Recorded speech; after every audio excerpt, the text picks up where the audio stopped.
Hey guys, welcome back to CLOWNFISH TV. This is Kneon. I'm here with Geeky Sparkles. Hello. And we're going to talk more about the animation industry. Yep. And diversity in dinosaurs. No, we'll just talk about diversity in animation and the, I guess, shocking lack of diversity despite all of these studios supposedly pushing for diversity. It seems like most of the diversity comes from white women. Well, I think the studios are starting to possibly get cold feet because they're getting so much backlash from choices they made a few years ago. Yeah, I think they might have backed the wrong horses. Right. So they're taking away the point they're taking away is not the correct one. Let's put it that way. Yeah, which we knew this would, or we figured this would probably happen, and this is very interesting. We had a young animator, Sarah Momobami, I hope I'm pronouncing that right, tag us in on a Twitter thread talking about how a lot of the projects that have been pushed as being diverse projects are actually hurting the chances of diverse people getting jobs in animation. Yes. And this is the opposite effect. This is what we talk about a lot of times when you presume to speak for people. Letting them, instead of letting them speak for themselves, a lot of times you wind up putting your foot in your mouth and you wind up actually hurting people. I think it's more, to me, this is more of a case of where the way they presented it. If they had just done a show and let it speak for itself and just did their best to do a good show that happened to have diversity organically, it would be a different story. But because these shows are going out of their way to be like, because it's about diversity, and there's a show in there, but it's diversity, and then they send their attack posses out. If you don't like it, it's because you're bleepy blink bleep blank, racist, this, phobes, then people don't watch it. Or they don't want to because they don't want to deal with it. So yeah. I think that's honestly the takeaway here. Yeah, you shouldn't speak for people if you're not those things. But beyond that, I think we're having a problem, which is about how things are presented. It used to be back in the day, like you said, Avatar. Yeah, if Avatar was done today, and we're going to do another video later on Korra and Avatar and all of that. So weird because Avatar was an animated series that is a cult classic. It's beloved by pretty much anyone who's ever watched it. Unless you're a Korra fan, then you hate it. Unless you're a Korra fan, then you hate it. But I don't think there are any white people in Avatar. It was never an issue when the show came out. It was never pitched as, watch this show because it's all diverse people and no white people. It's all Asians and POCs. There's no white people. So you have to watch. It's like you're being guilted into watching shows. Mm-hmm.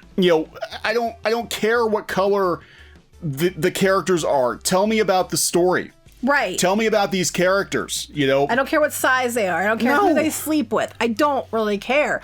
I don't, I want this one's skinny, this one's fat. Who cares? Who cares? I want to know if it's a good story. And the problem we're seeing is the used to be character and story would drive the property, and now it's diversity drives a property, even if it has no reason to be diverse, or it's the whole selling point. Like the board for Star Wars, diversity was above story. Yeah, it was diversity in dinosaurs.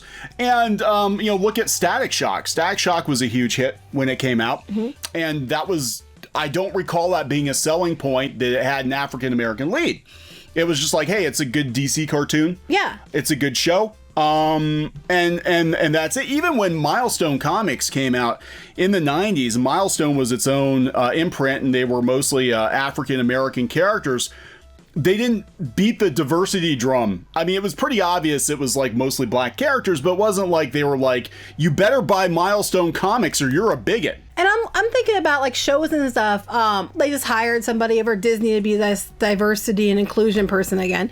And, I was thinking about it, I'm like, oh my gosh, the shows our daughter used to watch and she loved oftentimes were not all white cast, or they were even shows that were mostly POC shows. And it was about the show being good. It was nothing to do with how many, representations we have in the show. It was like, is it a good show? Yeah. Do they happen to be mostly POC or whatever? Yeah. Does she care? No. Because it was a good show.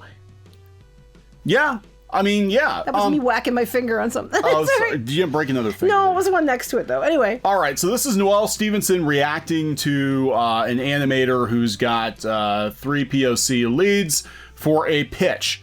And Sarah Momobami, who I believe is the creator of Aster's Rebellion, which she's trying to get picked up. And it looks really good, by the way. It does. We're going to talk about that because if I had seen, look, I'm just going to be honest, and it's my preference in art style, but if I were going through the thumbnails on Netflix or whatever, I would think that this would probably be more in line with what I would be interested in because I am getting Avatar, Korra vibes off of it, anime vibes off of it. Right, and anime is kicking American animation's ass, and there's a reason. Yeah, so she's talking about how the diversity pitches, okay, are actually hurting opportunities for minority creators to get into animation. And I think if you read between the lines, she's not coming out and saying what it is, but I think she's talking about High Guardian Spice and She-Ra. And She-Ra, but mostly High Guardian Spice. Mostly High Guardian Spice. Because she talks about how there was a show that was sold almost entirely on the pitch alone. Yeah. The people working on the show. And that was the big complaint people had with High Guardian Spice was show us a clip or something. Don't tell us about the people working on the show.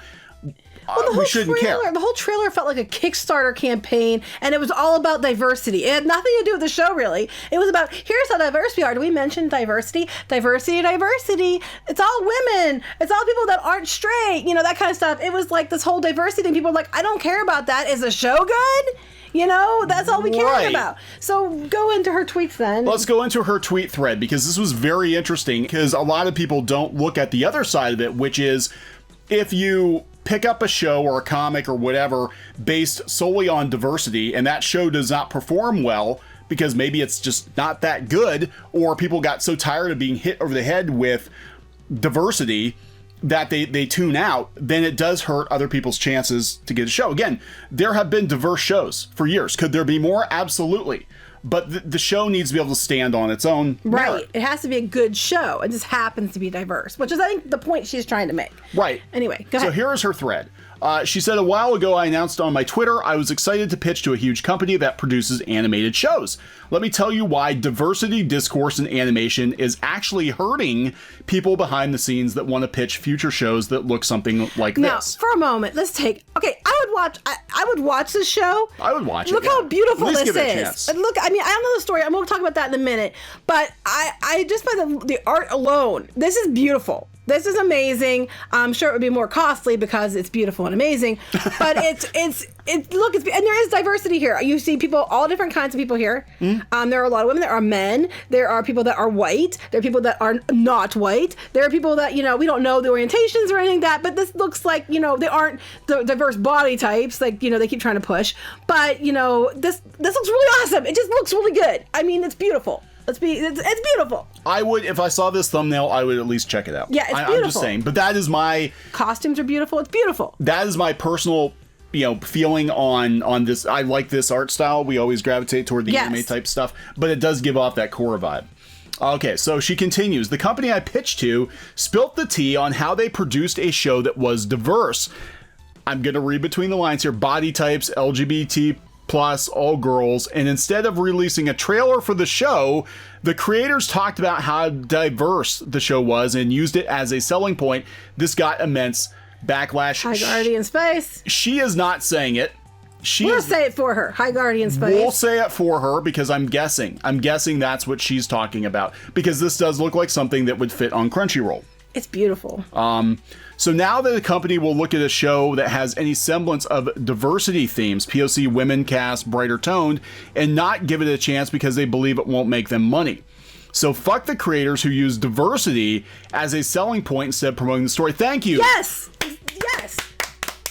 This is what we've been saying. They hate on us so much, these people, but it's like all we're saying is tell a good story. It can be diverse. Diversity isn't the problem. The way you're presenting it is the problem. If diversity is your main thing about your show, then your show, it probably isn't a good show. It should be organic. It should be part of the story, and I think if the playing field were truly leveled, then everybody with any kind of story can come in and tell their story. But the one qualifier is the story has to be good. it's got to be a good story. Right. And it's been done for years. I mean, again, can there be more diversity in animation? Absolutely. But the story has to be good. The characters have to be good. It has to be about the characters in the story, not about the diversity. Not about the diversity. Not like, so what's the plot of your, well, there's a comic strip out there years ago floating around. They're talking about these two girls sitting on a bed drawing web comics. And they're like, oh, cool, what's your comic about? And she's talking about all the check boxes. Oh, that's my, lesbian, whatever, da da da da da. And then she's like, okay, cool, what's the personality of this character? And she's like, personality? Yeah, and actually, as people who have pitched to companies, we've actually gotten shows multiple companies we pitched to. I can tell you that we were told that they want to know about the characters. They don't want to know about that they want to know the character. Okay, well, that's great, but tell me about what the character's like. Well, they're diverse. Well, that's not enough reason, to be a good character. That's and the characters are what make the show. The story is what makes the show. Right.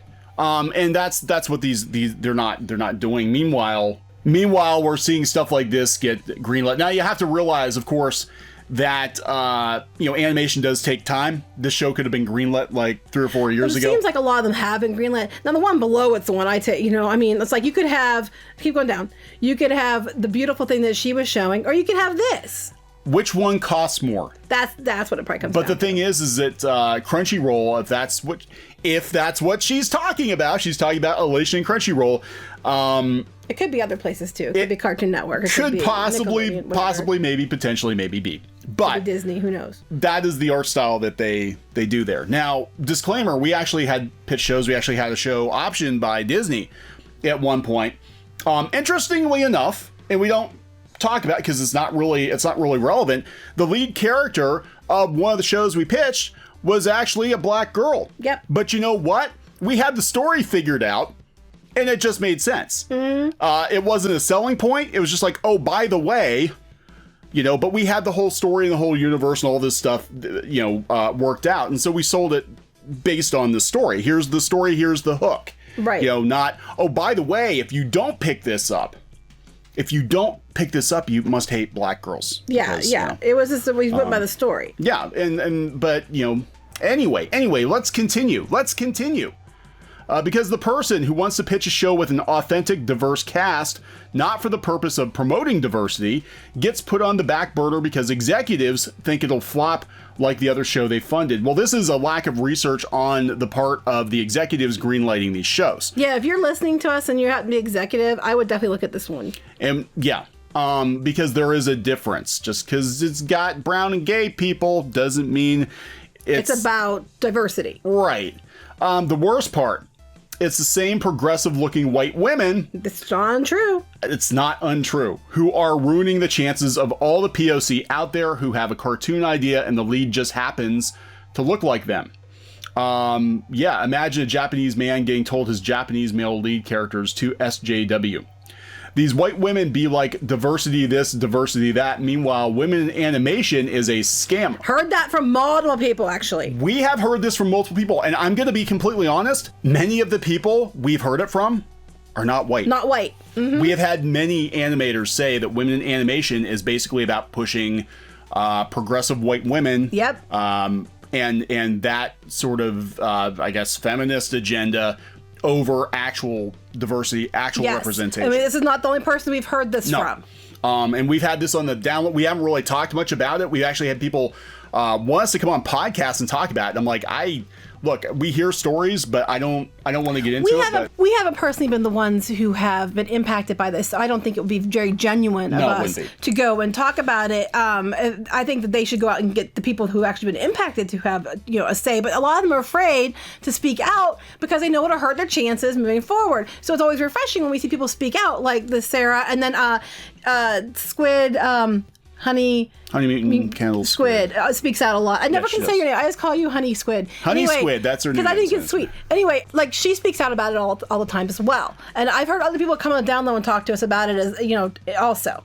I mean, here's the thing. I mean, and again, I'm not going to presume to speak for anyone, but how frustrating would it be to hear all this talk about diversity and inclusion and realize it's all lip service? Yes. Like, you're not actually looking at, unless these people are already in with showrunners showrunners, like, I'm gonna make a connection here. The one that Noelle Stevenson replied to, they shared the same agent. Oh. Yes. Oh, really? Yes. Oh, yeah, so did we at one point. So did we at one point. Kisses, Charlie. Kisses. Kiss where? Kiss Yeah, where? exactly. Anyway. Meanwhile, women in animation is a scam, and the white showrunners of these, LGBT progressive shows hire only other white women. And it's just getting me so bad because I had a genuine story with the world fleshed out. Yeah, she's not wrong, though. When they showed the She-Ra writer's room, it was all light-skinned women. We talked about that. We joked about that. We joked about it. We said, look at this diverse room full of mostly white women. See, honestly, most people don't really, I don't think they have a problem with there being diversity. No. Most people don't. Most people are like, yeah, we get what you're saying, and you have a point. The problem is that you have these certain people who usually aren't people of color, out there screaming and yelling about diversity, and then it's all lip service. They're not even following it themselves. And then people get their backs up about diversity because they're associating these bad things with diversity and then not realizing that's not really diversity, And then they do get like their back up against people who really are diverse because they're upset about the way these other people behaved who weren't necessarily diverse. You know what I'm saying? Yeah, so reading between the lines, I think we're talking Margaret Dean, head of Women in Animation, who I've heard things about. She's also in charge of Elation. She also kind of took over Rooster Teeth for a while when they fired like everybody. So... I gotta admit, it's kind of weird when you're like diversity, and it's all women with different colored hair, I'm sure they like women. They all have glasses too. It's like everybody's just. Well, she has no glasses, but she doesn't. There's a guy. There's a guy. Look, there's a couple guys. There we go. But you don't hear about it. You never hear when there are guys involved with these shows. I got to point that out too. When there are guys involved with these shows, you never hear about them. They always work behind the scenes. Chuck Austin saved She-Ra. Chuck Austin is an industry vet. But to get the job on She-Ra, I think he basically had to keep his head down because we didn't want the narrative to be destroyed that we needed to bring in an industry vet who happened to be a male to come in to fix the show. Well, the High Guardian Spice, the person that's a creator, was one of the people pictured, and that's a male. Yeah, so, but High Guardian Spice disappeared. And people don't understand. They don't, and she's entirely right. Sarah's entirely right.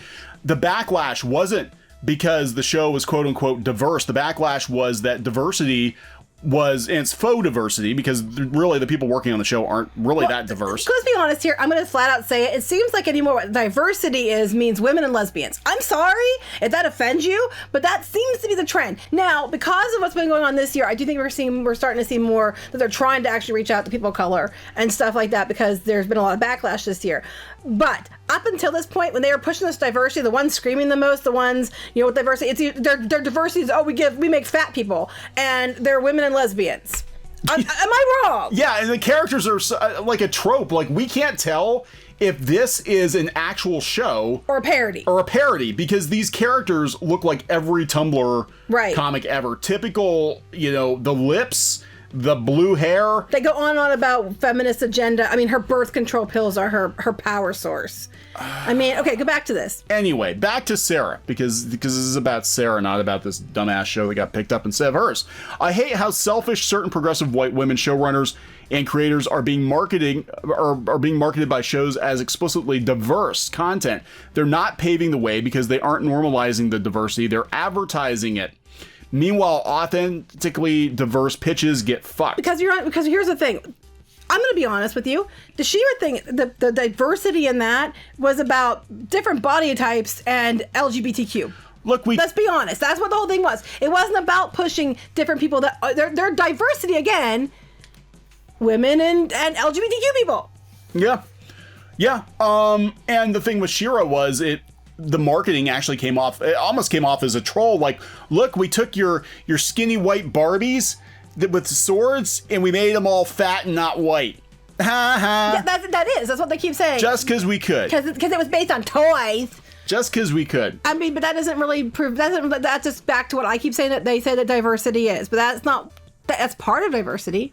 But that's not what diversity is. And there's a lot of other diverse people out there. So Sarah says, I'm more disappointed than mad. I guess I'm mad too in a way because people in the future who have ideas that may look SJW from their title key visual will get prejudged because it's been executed horribly in the past. She's going to keep working on her show, Aster's Rebellion Good, animatic and comic, coming in September. It looks beautiful. I mean, it does. I would watch the hell out of this. So now we do have her, you found it, her about her and her pitch. Yeah, we did. So this is her website. Hopefully I'm not outing her because it's, No, she said she's a creator. Yeah. I mean, it's you know, clearly. But I mean, the art's beautiful. This has a very Avatar vibe to it. It's beautiful. Yeah, the only, I mean, I would absolutely look at this if I were making decisions, because I'd be like, this is, kids would be into this and adults would be into this. Oh my God, boobs. We can't have boobs. You can't have boobs. There's one character's got. Look at her boobs. She's thicker. I don't know. I think it's just beautiful. Now, my only thing I would say, I like how she looks kind of like an old school anime. She does. I love that. It looks like an 80s kind of style. The face and stuff. It's cool. It's cool. My one thing I would say about this, with your pitch, that might help you, is when I was trying to read your summary, I still don't understand what it's about. Like, it's you're not really telling us straight up what it's about. So that's my only thing you might want to try to tighten up, because, I mean, you don't take it or leave it. You don't have to listen to us if you don't want to. Yeah, we've done this before, though. Yeah. I think that it's you need to talk about, your characters for sure, because the characters are what sell a show. But I also don't really understand what it's about. I just know that they're kidnapped for their magical abilities. I guess they're uniting or something. It's kind of confusing on what it's about. Your crests are absolutely stunning. The art is cool. Stunning. I mean, I'm like, animation networks, more of this. Less of the animal show, less of, that stuff and the animal thing, whatever that is. Yeah. Well, again, I mean, I'm looking at this from, and I understand. Expensive. And I think that comes down to it too. A lot of times, they look at these beautiful shows. And to me, this does not look, SJW to me. When I'm thinking, I don't either. I didn't get that. That's not what I got. I thought this looked good. I'm thinking this. I'm thinking Tumblr art style. I think the art that triggered her to comment in the first place, yes.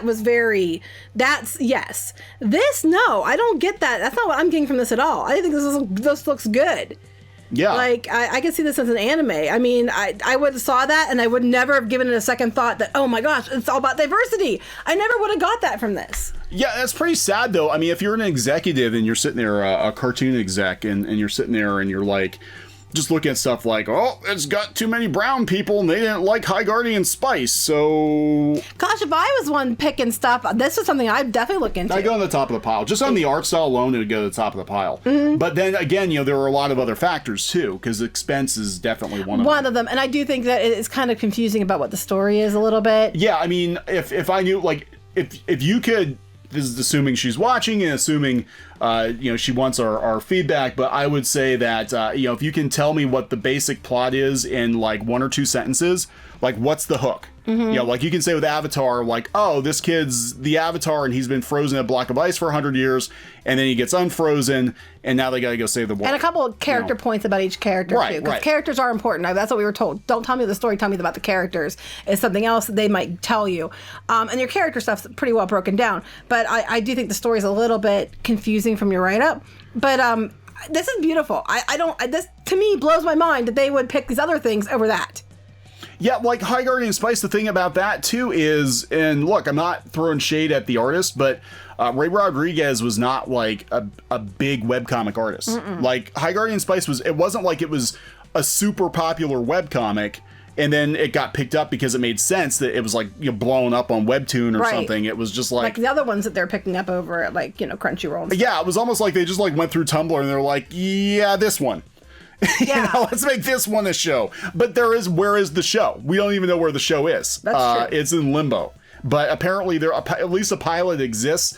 But I understand where they're coming from because there was a lot of backlash. But the backlash wasn't because gay people were working on the show. Look, gay people and brown people and all kinds of people have been working in the damn entertainment industry since day fucking one. Right. Okay, so that's bullshit. It's just, it was always about the end product. It was always about the story. It was all about the characters. She-Ra, like, they made such a big deal about all the gay people working on She-Ra. Guess what? Filmation was really fucking gay. Yeah, I know, right? I mean, their logo's a damn rainbow. I know. Come on. Like, Come on. And they spent the whole show, the entire show, the new version, is about it's stereotype too, but we have to have diversity. The diversity is pushed about the show. For all their bitching and moaning about, well, the original was based on toys. Oh, well, the original was based on up. agenda. So, you know, pot or kettle, you know. Shut up about the toys. You know what? This is like, I don't know if anybody out there, because I'm old, has seen Down and Out in Beverly Hills. But when they start complaining about hangers, and Richard Dreyfuss is like, well, hangers feed you, and hangers put clothes on your back, and hangers pay for the house. When it comes to these cartoon shows getting bankrolled, the merchandise, the toys pay for your representation. Toys pay your salary. Toys pay for you to be on Twitter and shoot at the fucking mouth. Yeah. That's, you know, so yeah, there's got to be a balance there. Anyway, speaking of merch, these logos would actually look very good. Very good on merchandise. And when we pitched our show, I would mention this too. When we pitched our show, we did it with merchandise and tie-ins and things with the internet and stuff in mind, and we made sure we mentioned that, which is one of the reasons they got, you know, optioned temporarily. Yeah, because we knew we were pitching to Disney, and we know the mouse likes cheddar. Yeah. So we're like, here's how you're going to make your money back, Disney. And that's what I think some showrunners have to think too. Like, it's not enough. I know in a perfect world, you're like, oh, you know, we'll just put a show out there and the show will succeed or fail on its own merits. Like, no. You got to be like, is this marketable? Is it gonna merch well? Because that's what the Shonen Jump, they always think merch. And you know, you have to think that way, because that at the end of the day is usually what pays for the show to be produced. And we've seen so many good shows. We talked about Thundercats 2011 that died prematurely because the merch didn't sell. He-Man 2002 the toys didn't sell because they had too many He-Man and Skeletor, so it died too. So anyway, yeah, I would check out her pitch for sure. I think she's 100% right in what she's saying, because we've got some people that came in and basically did diversity badly that now other people aren't going to have a chance because executives and fans, viewers are soured on it. Same with comics too. You know, it's the same kind of a thing where you're actually ruining the chances for other people. So don't do that. Don't do that. And check her pitch out. It's beautiful. Yeah, I'll put a link to it in the video. Yeah, you did a good job. It's really beautiful. Yeah. Before we go, I got sent this last night, Crimson Mayhem. Infinity Train and Glitch needs your help. They're on the brink of cancellation. Cartoon Network and Nickelodeon laid off both crew members working behind the scenes of the animated series. Please get the word out and support these shows if possible on Netflix and HBO Max. So there are some other shows that are, again, I think it comes down to money. I know Infinity Train's pretty expensive, and it you know, we're gonna see shows like this get tossed aside for, like, you know, like this. Because this is cheap. Yeah, cheap. You know what? Yeah, I get cheap, but cheap isn't quality, and people, you know, they don't like the cheap either. So yeah. So all right, we're gonna wrap it up. Support good shows. Yeah. Support good shows. I know Infinity Train's pretty good, and it's quality and it's expensive. So you got to do what you got to do. I've never seen Glitch. So I've never seen it either, so I can't say. All right, so we're gonna wrap it up. Please subscribe for more pop culture news, views, and rants, and we'll talk later. Bye.